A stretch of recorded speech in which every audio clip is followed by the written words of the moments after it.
Okay, Georgia takes care of Carolina, 40-13. Had some criticism last week. I didn't know the score. Right, and we barely got the score this time. Barely know the score this time, but listen. Well, y'all go first. Good seeing a healthy JT Daniels out there. We got a glimpse of how good this offense could be when he's healthy. And again, they're still missing so many guys on offense, but Kirby said afterwards he felt like they threw the ball better than they ran it, even though they ran it a quiet 184 yards. Yep.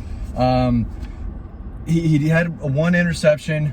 Should not have thrown the ball. The defender made a great play on it. He did. Overall, 303 yards, 3 touchdowns.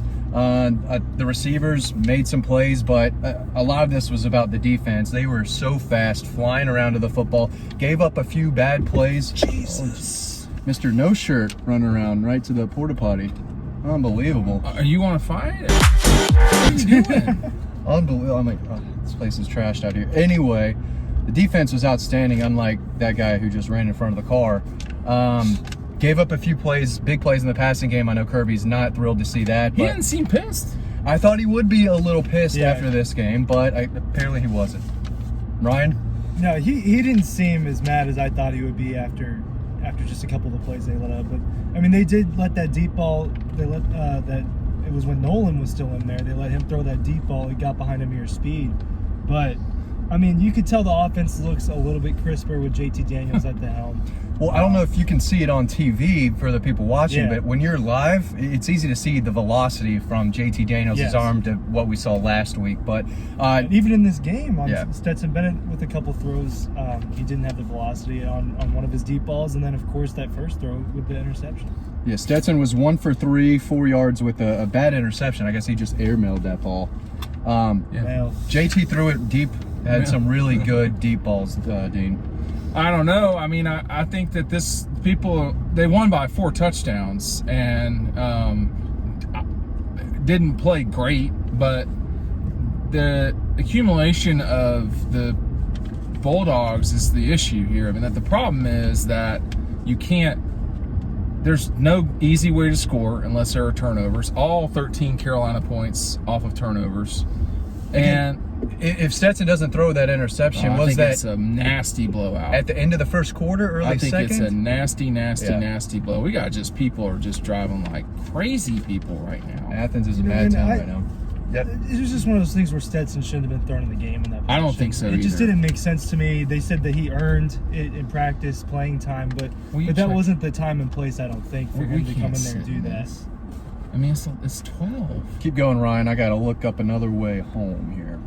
This is ridiculous. No, but the run game was solid. I think that they wanted to. I like that they got James Cook more involved tonight. 2 touchdowns for James Cook. I think that he's someone they definitely needed to start figuring out how to use. And James Cook, I mean, he plays well against South Carolina. Last year, he had over 100 yards and a touchdown on the ground, I believe.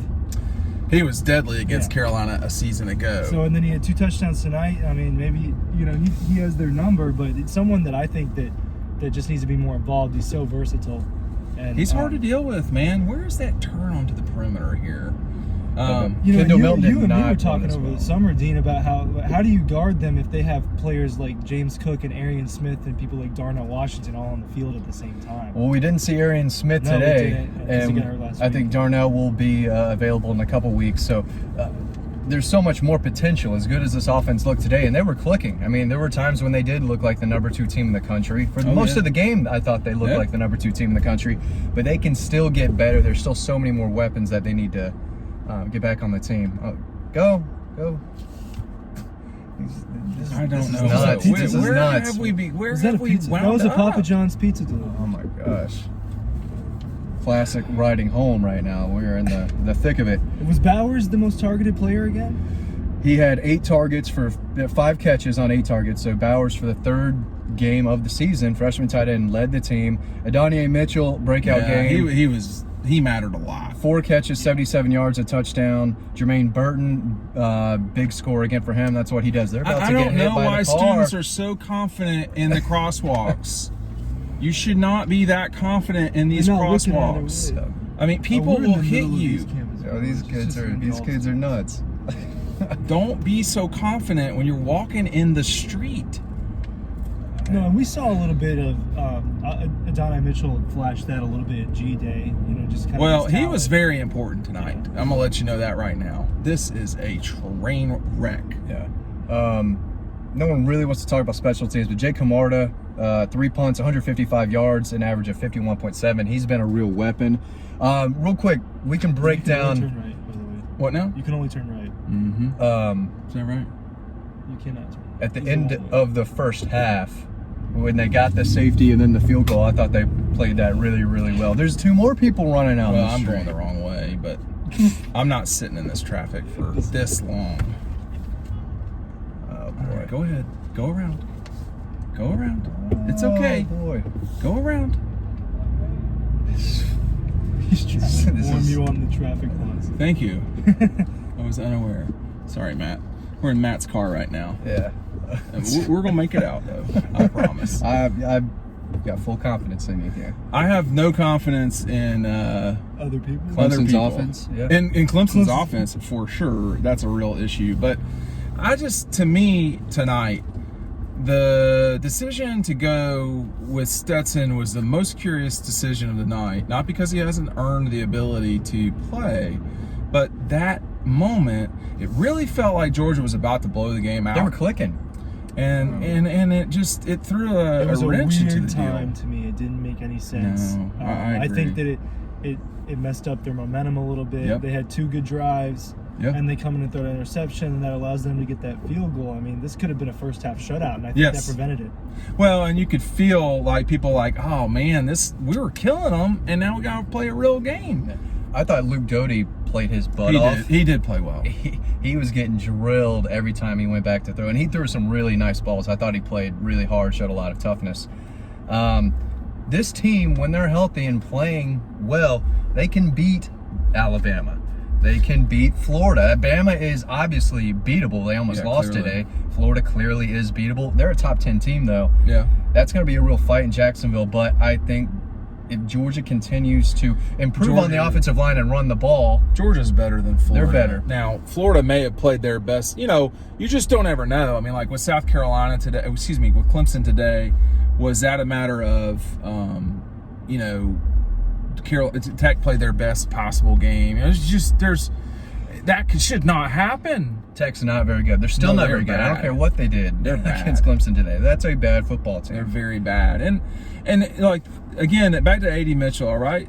That was a really important moment in the game because it felt like they better get going here or this is going to become competitive when it should not have been. And he had a second gear. I thought JT Daniels overthrew him by a good bit. Oh, I know. And he went up and snagged that ball. He really ran underneath it. He really got it. That was great. That was impressive. And that again, you want easy. And JT can give you easy pretty quick. Yeah. That's the part that's so scary for the opposition is.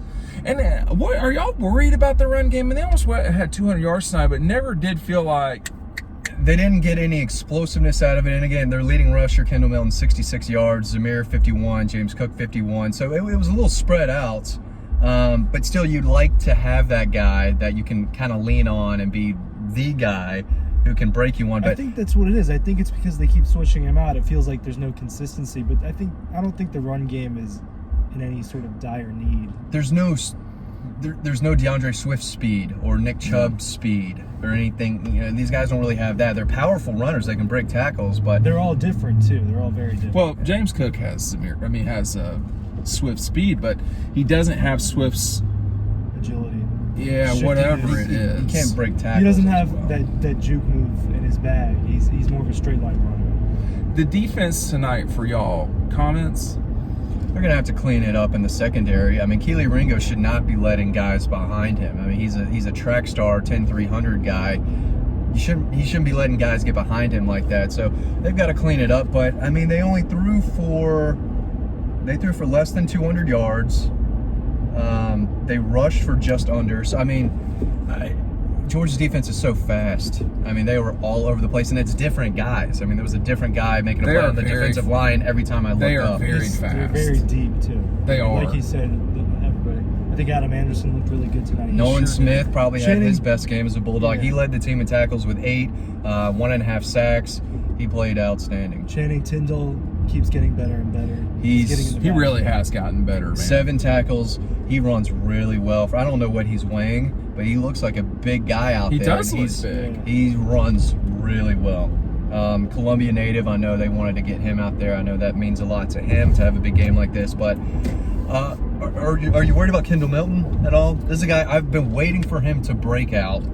He still hasn't scored a touchdown yet. So I'm not worried about Kendall Milton. I think what we need to see is progression and not putting the ball on the ground. Well, he can't fumble. No running back can fumble. This is unnecessary. We do this every single week. Well, we can't turn. They won't let us. But I think there are times when you watch Kendall and you're like, whoa, that is impressive. So, yeah, I mean, it's hard if you're a running back and you're not going 15 carries. How many do you have tonight? Kendall Milton had 10 for 66. Zamir had 8 for 51. James Cook had 4 for 51. Zamir is their best steady running back. And they just are not going to feature the run the same way. JT Daniels is the star of this team. He is the guy that matters the most. Sometimes I think Kenny McIntosh is the best running back they have. Yeah, he looked good tonight. He had 3 catches. I mean, when he's got the ball, he has a suddenness, a quickness to him. He's the shiftiest out of all of them. But Zamir is the steadiest. I of course thought that Zamir would have a better career than he's had, but I also think that I think people don't appreciate what he gives them constantly, which is consistency. When was the last time he had a bad game? Yeah, I guess it depends on Vanderbilt 2010 or 8, whatever it was. His first game. His first game. I mean, that was not great. This is a good team. This is a really good team. But this team, like Alabama and Florida, if you want to put the Gators up there, and clearly Clemson has issues. Ohio State clearly has issues. I don't know about Oregon, but Oregon goofed around at times. Georgia has consistently been good. Alabama, I would say, has consistently been good. They have been consistently better. I mean, the ACC is bad. Miami today getting dominated by Michigan State. Virginia Tech losing. Yeah, Pitt losing to Western Michigan. Virginia Tech losing to West Virginia. The cream of your crop, which is Clemson, I think still clearly can't goof around with Georgia Tech for 4 quarters. I mean, that was a full 4-quarter game. I wonder if it's all caught up with them now.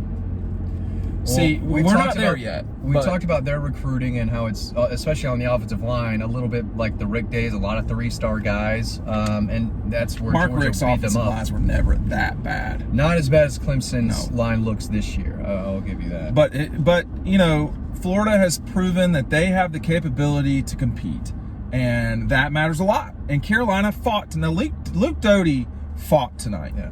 They didn't give up. They kept trying to score until the very end. They played hard. They did, and I think that if you're them, people are going to try to make it seem like Carolina got destroyed. that was not a close game. It was a sound beating. It was over by the half. It was over at the half. It was drama free. Georgia kept throwing them points and shooting themselves in the foot a couple times. This is the worst Georgia's played this season, and they won by 4 touchdowns. That's the best way to look at it. I mean, I think that if you want to say, hey, there are issues here, there are issues. Yeah. I mean, but Kirby did not seem bothered by losing one-on-one. Like he was like, yeah, I mean, it's a one-on-one ball. You're going to get beat. He was pissed with the busted stuff. So, I think at the end of the day, if you're Georgia and you say, hey, you can go through this 2021 season and not play well and win by 4 touchdowns. I'm not sure they didn't play well, truthfully. I just think people want a bloodbath, and it's not that easy in athletics. It's just not. I don't think they played their best. They did not play their best. Yeah. They played very well against UAB. This week was about getting JT back out there, man. Getting him back in rhythm. He had to, back up. He had to play. And he played really well. He did play well. Besides the interception, He had a great game. But the intermediate routes, he threw with some zip. He threw some ropes out there. His deep ball accuracy he looked good. There were times on the field, though, in the second quarter, I was like, man, he looks off. But you said he looks really good. It was during the second quarter he had a couple of miscues. After that, he got right back in the rhythm. It didn't seem like he had a lot of chemistry with guys like Justin Robinson and maybe a couple of others. Right. And but that's gonna, as people keep coming back and healthy as the season goes on, the chemistry's going to get better. That's what I'm saying, the offense is going to keep getting better and better. Well, I don't know if they're going to get better. I mean, they just scored 40 points and 56. Yeah, but they're doing that with a lack of chemistry. Imagine, I think that is my global point here is those guys who are getting healthy, they need to get out there and they need to play. Darnell needs to play. Arian Smith needs to play. Kieris still didn't see Dom. Dominic Blaylock needs to play. Dominic Sanders. Pickens maybe eventually too. There are guys that need to play, and that you got beat by Josh Vann. I mean, Josh Vann can make plays. He's been there for 6 years, I think. He's been there for a while. Yeah. So, but he's going to make plays, and Carolina's going to have guys. They're not in Georgia's universe right now. Carolina. Will Muschamp's teams they would fight you. I was going to say they fell apart and would kind of quit in the fourth quarter. This Carolina team did not quit. No, they didn't. But Kirby let his foot off the gas in the third quarter, though. I mean, they could have covered. They were still throwing the ball in the third with JT Daniels in there up 30 or whatever it was. I mean, and they gave Stetson Bennett one big launch. I think in the fourth quarter, he tried to sling it as far as he could, and it was way underthrown. I think Justin Robinson almost made the play. For me, Stetson is. You need him, you got him. I don't think he needs to play necessarily to be ready. I don't think he has to practice necessarily to be ready. I think he's just like, what was it, Vinnie Johnson was the microwave? That's what Stetson is. Yeah, he's the mailman, but he doesn't need a lot of action to play. I say that, and then he didn't play so hot tonight. But guys are going to throw interceptions. I mean, that's going to happen. Kirby's right. The one thing from this game that bothers me the most, you can't turn it over 3 times. I mean, you only get so many drives, and a turnover, 2 turnovers, okay. I also thought Carolina turned the ball over and they missed the call. Now, I might be wrong about that. When you're on the field, it's hard to know for certain. But like you said earlier, each turnover led to Carolina 13 points. It could have been 21 points, but it wasn't.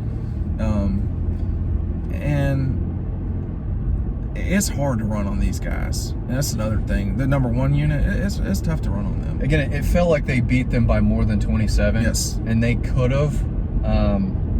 You need to develop your roster, though, man. Yeah. I mean, guys like Bill Norton, MJ Sherman, they need to be out there playing. Kamari Laster, they did play a lot of young guys, and that's ideal. You want that. You do. And I thought it was a really good win. I mean, I don't know why I think of Mike Bobo when they beat Tennessee when Tennessee wasn't so hot. He was like, I'm not going to apologize for beating Tennessee. He's right. And the same thing here. I mean, South Carolina is not a great program right now. They're not good. I never thought Kirby would try to embarrass Shane Beamer if given an opportunity, and he obviously didn't. But it's a solid win overall. I mean, it was a sound beating. It was a sound beating. Ryan, wrap us up. I mean, I think the way you put it earlier is they didn't necessarily play an amazing game. They played well, and they still won by 4 touchdowns against an SEC opponent. Yeah. I think that speaks for itself. And it does. It was JT's first game back, the healthiest he's been all season. Nobody got hurt. Nobody got hurt that we know of. Nobody looked hurt. I think there are a lot of positives to take away. And if they clean it up, I mean, they're just going to keep getting better. And the Vanderbilt game, they're just, I mean, they fought Stanford a little bit, but that's going to be a bloodbath. And it's an opportunity to clean it up more. But they need, they got Auburn and Arkansas and all that. I think, did Auburn lose? Auburn lost 28-20. Tight, yeah. Kentucky struggled today. So Kentucky did not look good. Yeah. But all right, riding home is over.